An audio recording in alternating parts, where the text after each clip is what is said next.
Myoho Renge Kyo.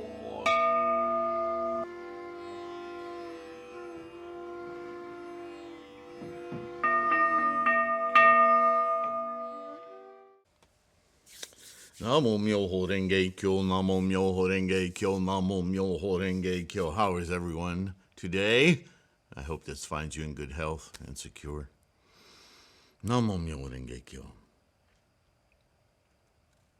Oh, just to get this out of the way, take it away, Sylvain. Namo Myoho Renge Kyo. Hi, everyone. I hope you'll indulge me just a couple of moments here of your time to make a quick announcement. As you know, I've worked over decades and over the last decade building this channel with thousands of videos of lessons and insights and instruction. And I have a website to match it with lots of free information. There's free podcasts. There's the bookstore. There's the mandala store.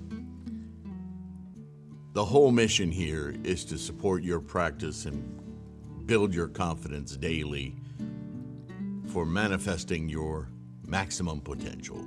Yes? In that regard, I decided recently to demonetize my videos because, quite frankly, how can you pay attention and focus and be motivated to practice Buddhism when you're constantly being barraged by commercials? So, no more, right? Although it wasn't, because of the size of our Sangha and the way YouTube works now, it's not nearly as supportive as it used to be. So that's another reason why bother, right?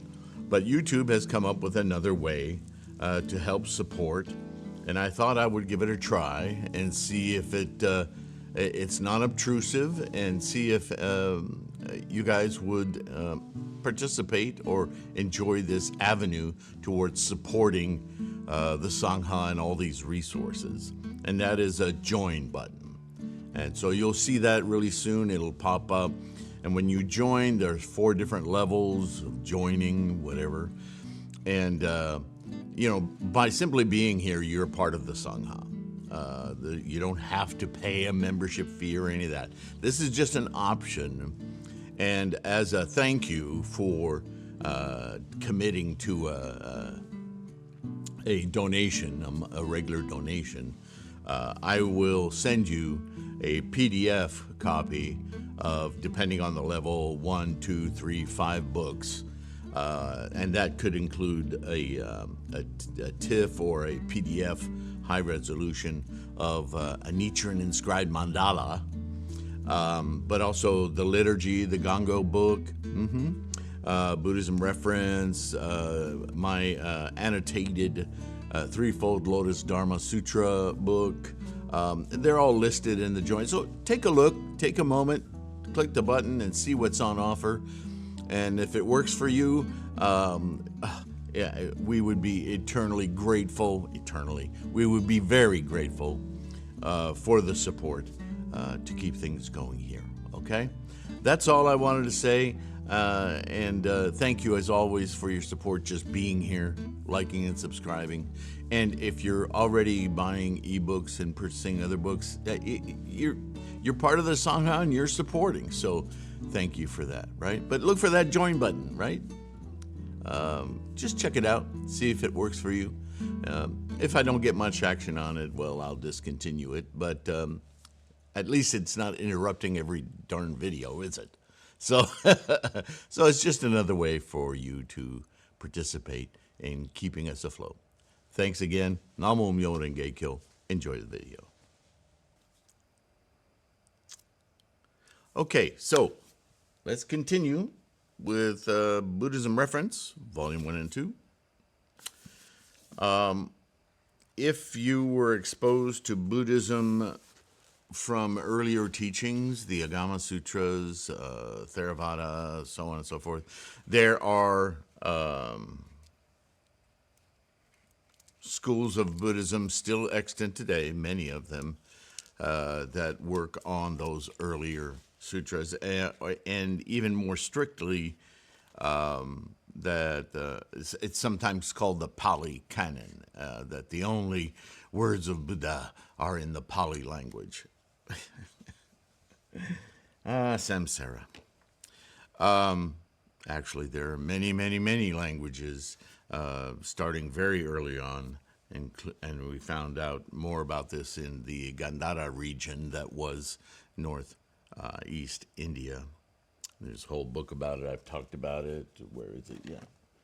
It's a really interesting book on archaeology and recent discoveries. Anyway, the actual language,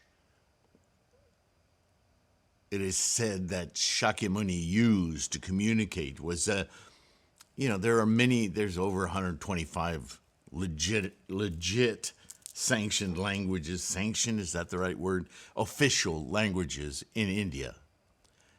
Could you imagine 125 versions of English and each version wouldn't be able to understand the other? How many languages are there? How is this possible, right? Humans and language, it's a long history. Talk to Noam Chomsky about that.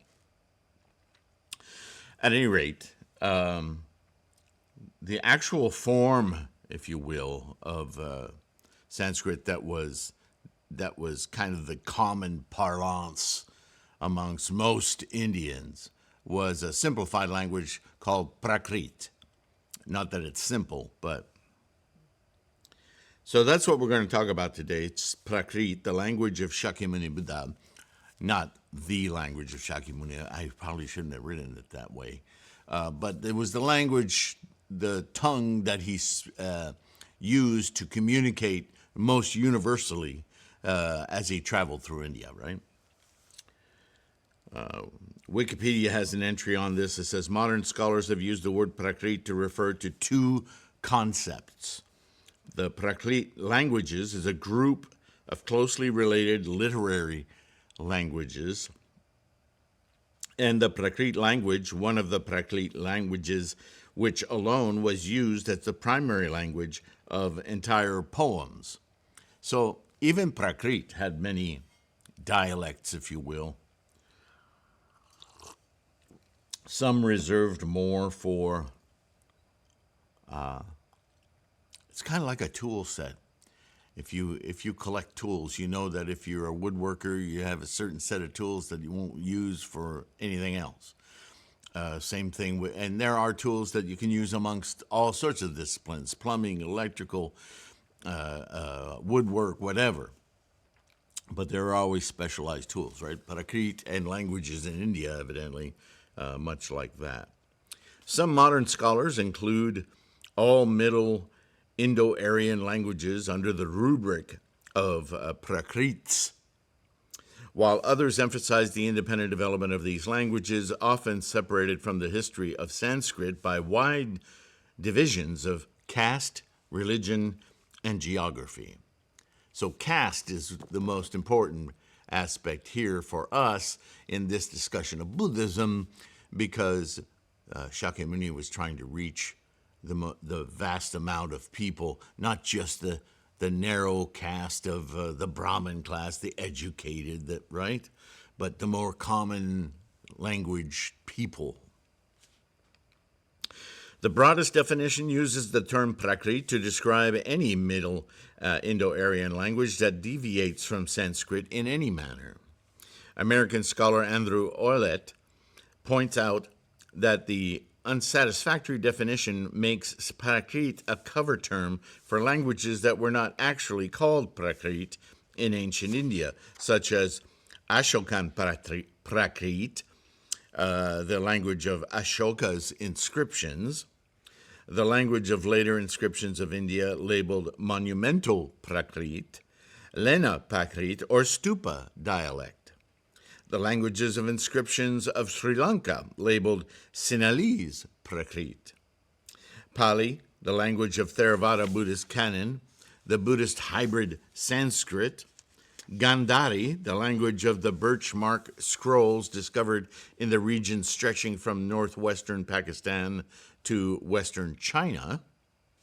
And Kannada, One of the Chalukya inscriptions describes Kannada as Prakrit.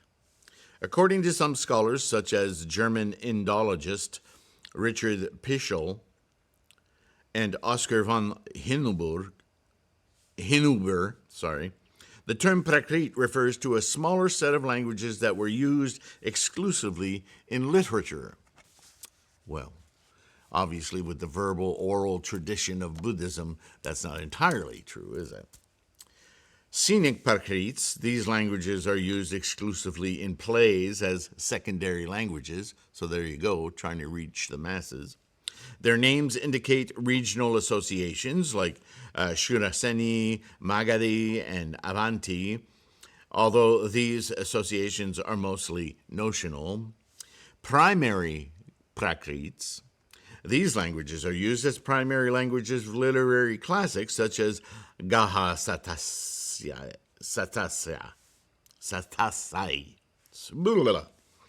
This includes the Maharashtri Prakrit, or Prakrit par excellence, which, according to Dadin's Kavya Adarsha, was prevalent in the Maharashtra Bhui region, and in which poems such as Ravana Vaho or Setubandha were composed. According to Sanskrit and Prakrit scholar Shirshan Kumar Jain Shastri and A.C. Woolner, the Ardhamagadi, or simply Magadhi Prakrit, which was used extensively to write the scriptures of Jainism, is often considered to be the definitive form of Prakrit, while others are considered variants of it. Prakrit grammarians would give the full grammar of Ardhamagadi first, and then define the other grammars with relation to it. For this reason, courses teaching Prakrit are often regarded as teaching Ardhamagadi. Pui! All right, just talking about it is difficult. So you can imagine the translator's fun, quote unquote, at trying to capture oral teachings memorized and transferring those to a written document. In what language? So from Pali to Sanskrit to Gandhari to many other dialects, and then translated from that into Chinese, which in China at the time, Kumarajiva famously had to come up with new Chinese words in order to capture conceptual words in Indo-Aryan dialect that simply didn't exist in the Chinese language. Hard to fathom because of the 400 characters they have in their alphabet, but that doesn't mean the words were there, right? So, hats off to the scholars that through thousands of years have enabled you and I to study these teachings of Buddhism. To say that Pali or any other dialect or language is the words of ShakyamuniBuddha, I think you can see just from the definition of Prakrit, get over yourself. The best we can do, which is what Shakyamuni told us, this should be taught in the language local to whoever, because what's important is the meaning and not the words. So always remember this when encountering somebody who's dogmatic and insistent upon certain words, right? That's inappropriate. What's important is the meaning. And if anything, be cautious about words that seem to imply meaning that isn't there. You know, like the world's penchant for religion, which is not Buddhism. Next term is Pratyekabuddha. In the meantime, I'll let you know that I've put up another document on the threefoldlotus.com website. It's just a brief document. It's a thought I've had recently. I've been struggling with some things, and I just got a letter from one of you exposing me to your own struggles with this. So thanks, Reg. So I thought this morning, early in the morning, I was coming up with this document, and I thought, I can't scroll it here. Huh, unfortunate. Anyway, The Shimmering Life. It's a one-page short document, just maybe a little thought experiment for you to consider what it is to practice this Buddhism, what it is we're trying to get out of it. Sometimes we just need a simplification, right? I think it's a simplification. I hope you read it, and so you'll understand when I say that all of us, all of you, my friend, I hope that we can live the shimmering life as much as possible throughout our days. Thank you so much for being here, for your practice. Take care of your health. Savor your practice. And I'll see you next time. Bye for now.